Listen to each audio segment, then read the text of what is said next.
Hey, what's up everyone, and welcome back to Fedor's 4. This is week 3 here. This week I want to talk about a couple of my favorite coaches from the NBA.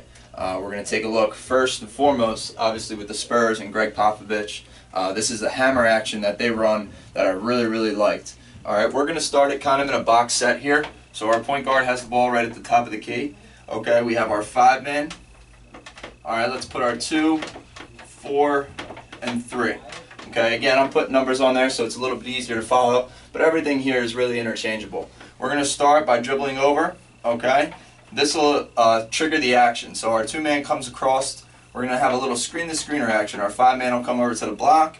As that happens, 4 and 3 are going to come together for a little bit of an elevator screen here at the foul line, and 2 will come right to the top. So now what we're left with, ball gets reversed. Our 2-man has the ball at the top of the key. Our 1 is now spaced out on the wing. Our 5 down on the block here, okay? And then we have our 4 and our 3. So immediately after they set this screen, the ball's reversed to our 2. 4-man's going to go across, set a screen for our 3, who's going to come out to the wing. You'll see this is Emmanuel Ginobili. Ball gets reversed here. As soon as this happens, okay, you'll see Ginobili takes this ball, turns, rips baseline, quick. As that happens, our 5-man's going to lift up and set a flare screen for our 1 to the corner. So now what we have is Ginobili driving it baseline hard, okay, looking for this baseline pass, which they get. But what we'll also have, again, is Ginobili here with the ball, driving baseline. We'll have our 4-man, okay, kind of dive into the middle of the rim here, and our 2 will fill behind for a shot as well. So our 5's up here is already lifted, created space. Our 1 is drifting off to the corner, and you'll see they get this baseline pass for a 3.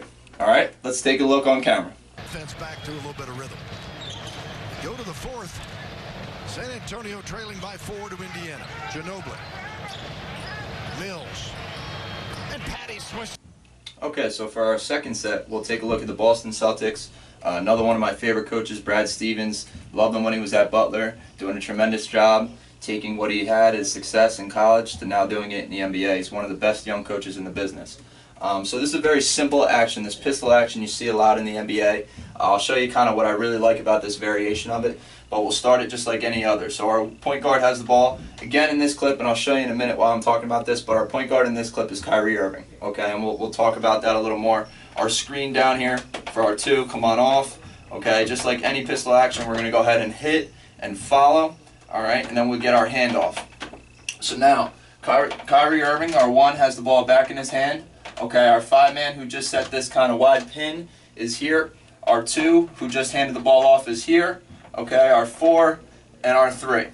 So now we have a step-up ball screen going to the baseline for Kyrie Irving coming off. Okay, now what I kind of like about this now is a little bit different than maybe some other pistol actions.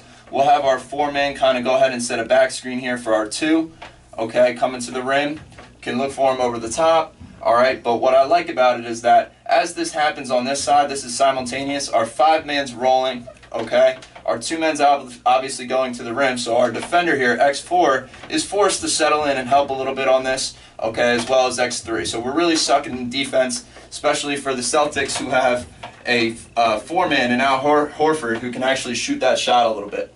Alright, but what you'll see is we don't get that, we throw it back, and then it just puts us in a great position to go ahead and play on the other side of the floor. 2-man will pop back out, okay, and then we can come on this side, and you'll see they skip it and they play, but the 4-man can go ahead and follow, and we're right into regular offense, just playing normal basketball. But again, the action that I really like here is our simple pistol action, okay, quick ball movement, everybody's getting a touch. We get this baseline screen, but then we're getting this back screen for a 4-man who can shoot a little bit up at the top of the key.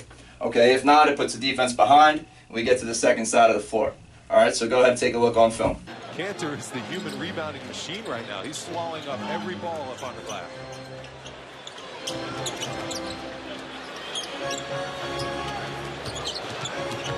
Brown steps back. Tatum to Horford. Horford goes at Porzingis. Okay, so now that we took a look at that, what I want to do is actually talk about a quick variation out of this play as well that I love.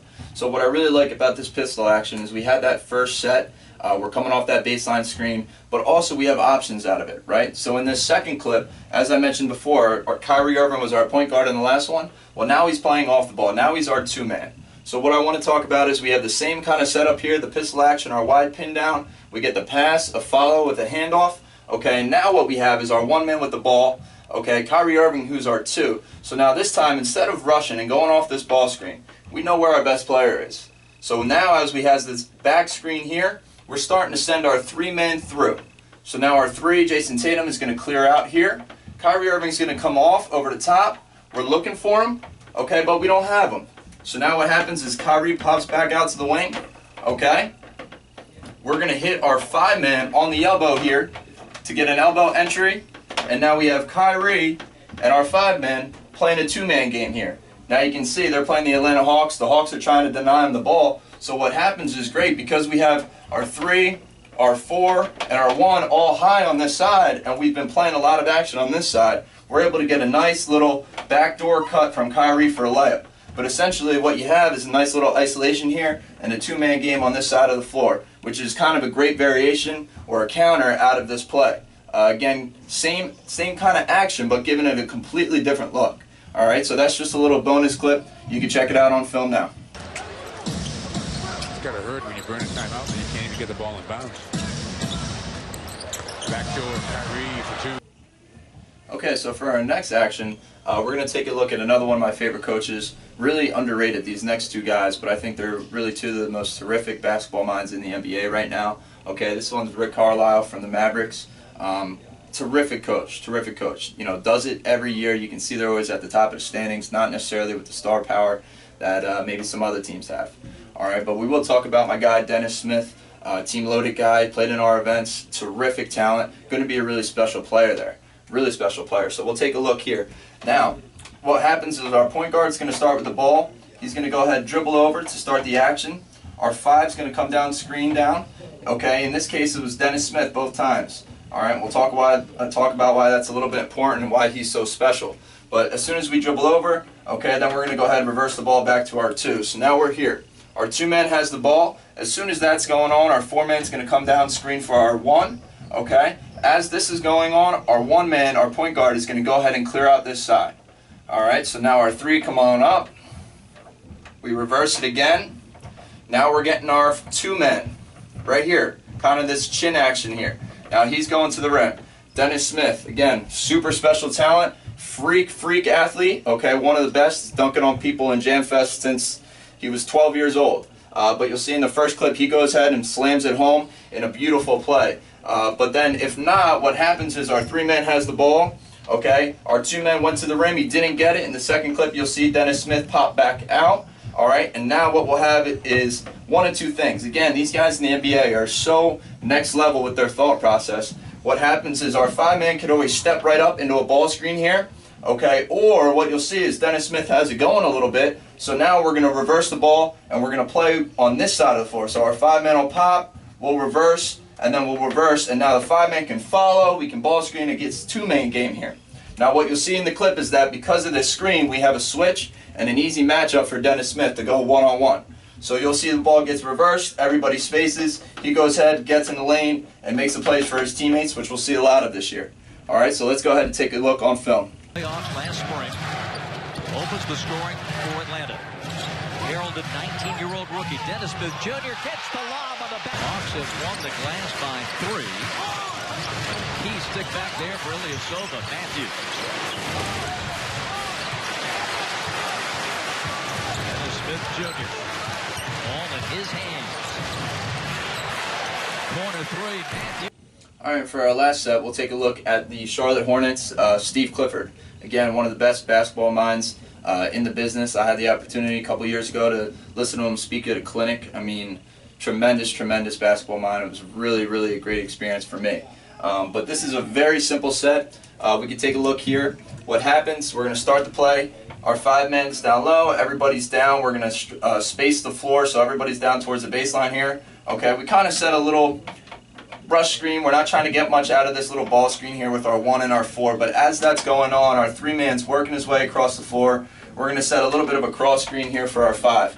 Now I'm sure they run a couple different variations out of this. Again, you got Dwight Howard down there for Charlotte, so a lot of times they might just be looking to throw that ball inside. But in this case, we're going to have him come on off, okay, and come out and set a ball screen. But now what I like about this is when you're setting these screens, okay, and you're making it difficult on teams, you don't know what they're doing. If you're playing to get to the block, you got to guard this a couple different ways. So you'll see in the film, our defender for Dwight Howard is going to chase him over the top of the screen. Now what that means is that X5 is going to be a little bit higher on him here, and this might just be a read, but you'll see now I think it's very difficult.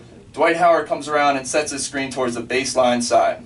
Okay, so now again it becomes something that's extremely difficult to guard because we're getting a little bump, a little action here, and we're right into a ball screen with Kemba Walker, who's pretty good at breaking down the defense, okay, going towards the baseline side. So now we set our screen, we roll hard back to the front of the rim, and you'll see Kemba Walker just makes a simple play off of this, reverses the ball, okay, they reverse it, and they get a 3 out of it. But I really like this simple action. Again, a lot of different things you can do with it, but certainly running out into the ball screen and then reading that, which angle to screen is really important, but definitely a way to get the defense behind and make plays for others. All right, let's take a look on film. In the Queen City, the Rockets again trying to stay unbeaten on the road this year. Meanwhile, the Charlotte Hornets 2-0 so far at home on the campaign. Marvin Williams. All right, so that's it for this week's Fedor 4.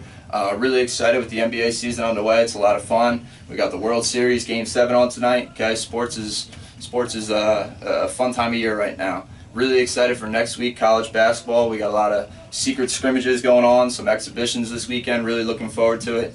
But definitely, everyone, good luck with your seasons. I hope this stuff is helping you. Again, if there's anything that you want to see in particular or that you want to see more of, please let me know, and I'd love to do that with you. All right, we'll see you next week.